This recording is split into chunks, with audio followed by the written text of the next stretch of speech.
Doctor اعجاز اکرم national رحمت للعالمین authority کے chairperson مقرر کر دیے گئے ہیں۔ ڈاکٹر اعجاز اکرم کی تعیناتی 3 سال کے لیے کی گئی، باضابطہ نوٹیفیکیشن جاری کر دیا گیا ہے۔ ڈاکٹر اعجاز اکرم کی اہم عہدوں پر تعیناتی نے سوشل میڈیا پر طوفان برپا کر دیا۔ ڈاکٹر اعجاز اکرم سیاسی بالادستی کے بجائے آمریت کے سپورٹر ہیں۔ سوشل میڈیا صارفین کی جانب سے یہ کہا گیا، اعجاز اکرم اختیارات کے ناجائز استعمال کے ماہر، کئی خواتین ان کا شکار بن چکی ہیں۔ سوشل میڈیا صارفین کی جانب سے یہ کہا جا رہا ہے، سوشل میڈیا پر ایک خاتون نے لمز کے دنوں میں ڈاکٹر اعجاز اکرم پر ہراسگی کا الزام لگا دیا۔ اعجاز اکرم اختیارات کا ناجائز استعمال کرتے ہیں، شکایت پر کبھی کارروائی نہ ہوئی۔ سوشل میڈیا صارف کی جانب سے یہ کہا گیا، اعجاز اکرم نے ایک موقع پر ورکشاپ میں نوجوان طالبہ کے ساتھ فلرٹ کیا۔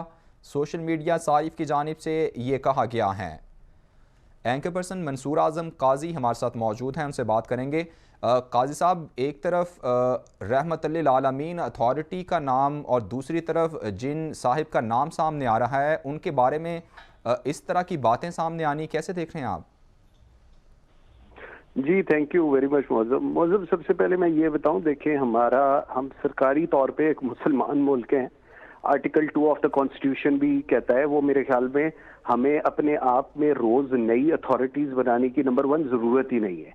آپ نے شریعت، فیڈرل شریعت کورٹ ایک موسٹ ریسپیکٹیبل ادارہ ہے، آپ اس کے اندر اسلامک آئیڈیالوجی کونسل کی اگر میں بات کروں، یہ ان کی رسپانسبلٹیز ہیں، لیکن آپ نے، اور اس کی جو کاسٹ ہے وہ صرف اور صرف قومی خزانے پر پڑنی ہے، اس کی کاسٹ اور کہیں پر نہیں پڑنی، لیکن نیور دی لیس آپ نے بنایا ہے۔ اس کے بعد آپ نے ڈاکٹر اعجاز اکرم صاحب کو ادھر لگا دیا ہے، یہ لمز میں تھے، لیٹ می، میں اب وہ اتنی پریسائز ورڈنگز نہیں استعمال کرنا چاہوں گا، but he was a dubious character individual, اور میرے خیال میں ان سب کو پتا ہے کہ ڈوبیس کریکٹر کا مطلب کیا ہوتا ہے، جس کی وجہ سے ان کا ایگزٹ ہوا تھا لمز سے۔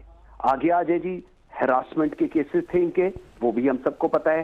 اس کے بعد یہ این ڈی یو میں گئے، نیشنل ڈیفنس یونیورسٹی میں، وہاں پر بھی جو ان کا ریپوٹیشن ہے وہ کسی سے بھی چیک کی جا سکتی ہے۔ پھر یہ چائنا یونیورسٹیز میں بھی گئے اور یہی فیڈ بیک ملا۔ آج سوال یہ ہے کہ آپ نے ڈاکٹر اعجاز اکرم کو لگایا ہے وہاں کا چیئر پرسن، کیا آپ نے ان کی ویٹنگ کروائی ہے کہیں سے؟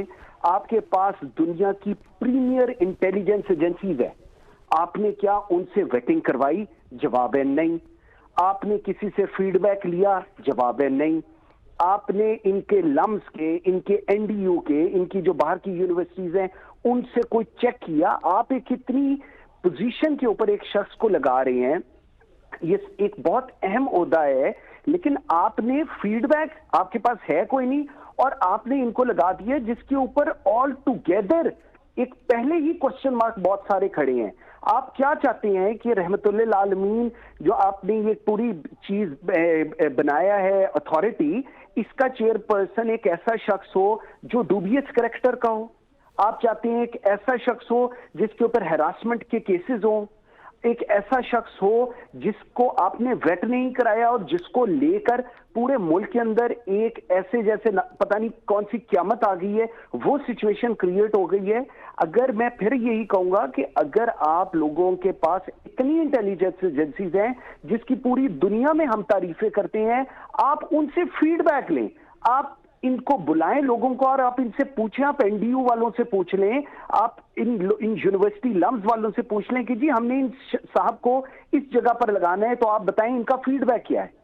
لیکن جواب یہ ہے کہ آپ نے نہ کسی سے پوچھنا ہے، نہ آپ کو کوئی فیڈ بیک دیتا ہے۔ بدقسمتی یہ ہے کہ جتنے افسران ہیں یا جتنے آپ کے پاس ایڈوائزرز بیٹھے ہوئے ہیں، وہ صرف اور صرف آپ کو ڈیفینڈ کرتے ہیں۔ او بھائی، ڈیفینڈ کرنے سے ملک نے نہیں چلنا جب تک آپ کو یہ نہیں، right person on the right job کا جو کانسیپٹ ہے معظم، اگر وہ پاکستان تحریک انصاف اور عمران خان صاحب نہیں سمجھیں گے تو ملک نہیں ٹھیک چلے گا، اور یہ اس کا خمیازہ ہے۔ ایک اور خمیازہ، ابھی ایک خمیازہ کل ہم نے بھگتا تھا آئی جی اسلام آباد کی شکل میں، اور یہ ایک دوسرا خمیازہ ہے جو آج ہم بھگتیں گے، جس کا پورا ریبٹل جو ہے وہ سوشل میڈیا سے اس وقت پرائم منسٹر عمران خان کو اور حکومت پاکستان کو جا رہا ہے۔ جی ٹھیک ہے، منصور اعظم قاضی آپ ہمارے ساتھ ہی موجود رہیے گا، آپ کو اپڈیٹ کر رہے ہیں۔ ڈاکٹر اعجاز اکرم سیاسی بالادستی کے بجائے آمریت کے سپورٹر ہیں۔ سوشل میڈیا صارفین کی جانب سے یہ کہا جا رہا ہے۔ سوشل میڈیا پر ایک خاتون نے لمز کے دنوں میں ڈاکٹر اعجاز اکرم پر ہراسگی کا الزام بھی لگا دیا۔ آپ کو اپڈیٹ کر رہے ہیں کہ ڈاکٹر اعجاز اکرم نیشنل رحمت للعالمین اتھارٹی کے چیئرپرسن مقرر کیے گئے ہیں۔ ڈاکٹر اعجاز اکرم کی تعیناتی 3 سال کے لیے کی گئی ہیں۔ ڈاکٹر اعجاز اکرم کی اہم عہدوں پر تعیناتی نے سوشل میڈیا پر طوفان برپا کر دیا۔ ڈاکٹر اعجاز اکرم سیاسی بالادستی کے سپورٹر ہیں۔ سوشل میڈیا صارفین کی جانب سے یہ کہا جا رہا ہے۔ سوشل میڈیا پر ایک خاتون نے لمز کے دنوں میں ڈاکٹر اعجاز اکرم پر ہراسگی کا الزام بھی عائد کیا ہے۔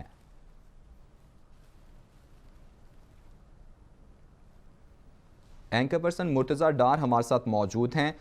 ڈار صاحب، سوشل میڈیا پر بھی طوفان برپا ہے۔ ہم بھی جانتے ہیں کہ ڈاکٹر اعجاز اکرم کے جس طرح کے ان پر کیسز ہوئے، تو میں جانتا ہوں، آپ جانتے ہیں، عوام ساری جانتی ہے، صرف گورنمنٹ نہیں جانتی کہ ایسے عہدے پر کون سا بندہ ہونا چاہیے۔ دیکھیں، آپ جو بات کر رہے ہیں اس بات سے یوں ہی گمان ہوتا ہے جیسے گورنمنٹ واقعی نہیں جانتی، یا پھر اگر جانتی ہے تو وہ جان کے انجان بننے کی کوشش کر رہی ہے۔ آپ یہ دیکھیے کہ پرائم منسٹر عمران خان نے جس منصب پہ ان ڈاکٹر صاحب کو فائز کیا ہے وہ ہیں چیئرپرسن نیشنل رحمت العالمین اتھارٹی۔ یعنی ان کا کام یہ ہے کہ وہ پیس ہارمنی کے حوالے سے کام کریں گے، اور جو بتائی ہوئی آپ صلی اللہ علیہ وسلم کی تعلیمات ہیں ان کے حوالے سے اس کی روشنی کے اندر جو ہے رہتے ہوئے اس ساری چیز کو، اس سارے پلان، اس سارے ایجنڈے، ساری اتھارٹی کو جو ہے وہ ایگزیکیوٹ کرائیں گے۔ لیکن اب سوال یہ ہے کہ جب گورنمنٹ کسی شخص کو اپوائنٹ کرتی ہے اور اس کی اپوائنٹمنٹ کی خبر آتی ہے، اور اس خبر کے اوپر سوشل میڈیا جو کہ ظاہر ہے عوام سے ہی بھرا ہوا ہے، اس کے اوپر عوامی ریاکشن آتا ہے، تو وہ اس چیز کو، اس کا ترجمان ہے، اس چیز کا ریپرزینٹیٹو ہے کہ لوگوں کے اندر ایک ریزینٹمنٹ ہے، ایک ریٹیلیشن ہے، پولیٹیشنز کے اندر ایک ریزینٹمنٹ ہے، ایک ریٹیلیشن ہے۔ مفتاح اسماعیل صاحب نے بھی اس کے حوالے سے ویسے ٹویٹ کیا، میں نے وہ بھی دیکھا، لیکن ادر دین دیٹ میں نے پبلک ریاکشن دیکھا۔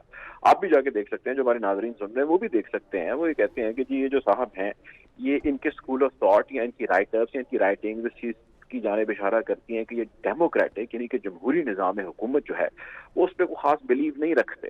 ان کے خیال سے اسٹیبلشمنٹ، ملٹری، یا ان کے خیال سے کہ ملک کے اندر ڈکٹیٹر یا اتھارٹیرین نظام جو ہے وہ زیادہ فعال ہے، چیزیں ان کے کنٹرول میں ہوتی ہیں۔ تو ایک ایسا شخص یا ایک ایسے صاحب یا ایک ایسے اسکول آف تھاٹ یا ایسے مائنڈ سیٹ کی پلیسمنٹ ہو جانا جو کہ یہ اپنے رائٹ اپس میں آن ریکارڈ ہے، یہ کہہ چکی ہے کہ democratic system is not the right system. There should be an opposite system to it. And now he's the part of that democratic system.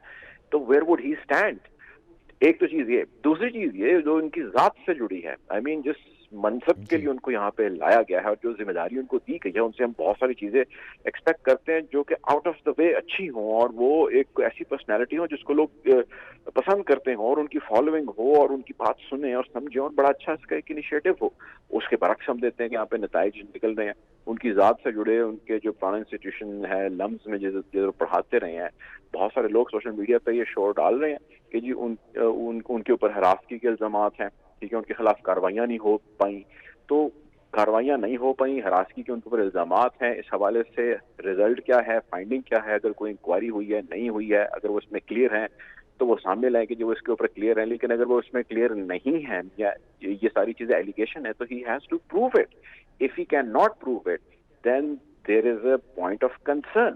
So prime minister صاحب، حکومت میں بیٹھے ان کے مشیران، ان کے وزیران کو یقینی طور پہ ان چیزوں کو ملوز خاطر رکھنا ہے۔ بھائی، معاشرے کے اندر آلریڈی آپ دیکھیں کس قسم کے واقعات ہو رہے ہیں اور کس قسم اور کس ڈائریکشن میں چیزیں بڑھ رہی ہیں، اور اس کے ہوتے ہوئے جب اس قسم کی اپوائنٹمنٹس، اس قسم کے لوگوں کا سامنے آنا اور اس ڈھٹائی سے سامنے آنا، وہ یقینی طور پہ ایک لمحہ فکریہ ہے، گورنمنٹ کے لیے ہے، اور اس کو اس کے اوپر کچھ کرنا ہوگا۔